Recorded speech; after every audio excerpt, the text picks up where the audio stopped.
কড়াইতে আগে আমি একটু তেল আর শুকনো লঙ্কা দিলাম। শুকনো লঙ্কাটা একটু কালো মতন হয়ে গেলে এবারে কস্তুরি মেথি, হিং আর জিরে ফোড়ন দেব। জিরে দিচ্ছি, কস্তুরি মেথি, হিং, রসুন, পেঁয়াজ, লঙ্কা একসঙ্গে দিয়ে দিচ্ছি। পেঁয়াজটা একটু লাল হয়ে গেলে টমেটো দেবো।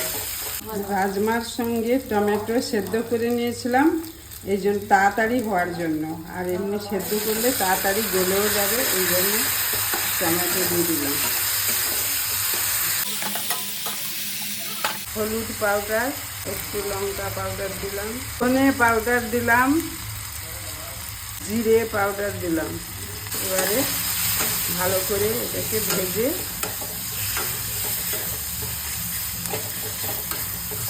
নুন দিলাম, সেদ্ধ করা আলু দিলাম, যেটা একটু ঘনত্ব হবে বলে।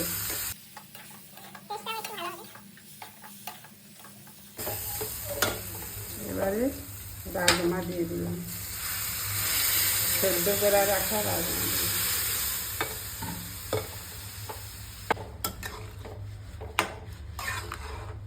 লাস্টে গরম মশলা দিয়ে নামিয়ে দেব। হয়ে গেল রাজমার তরকারি।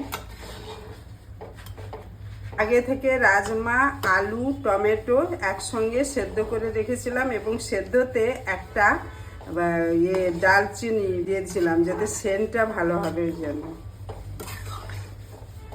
নামানোর সময় একটু ধনেপাতা দিয়ে নামিয়ে দেব। রাজমা আপনারাও বানিয়ে বাচ্চাদের, বাড়ির সবাইকে খেয়ে দেখাবেন কেমন লাগে। কমেন্ট করবেন, লাইক করবেন।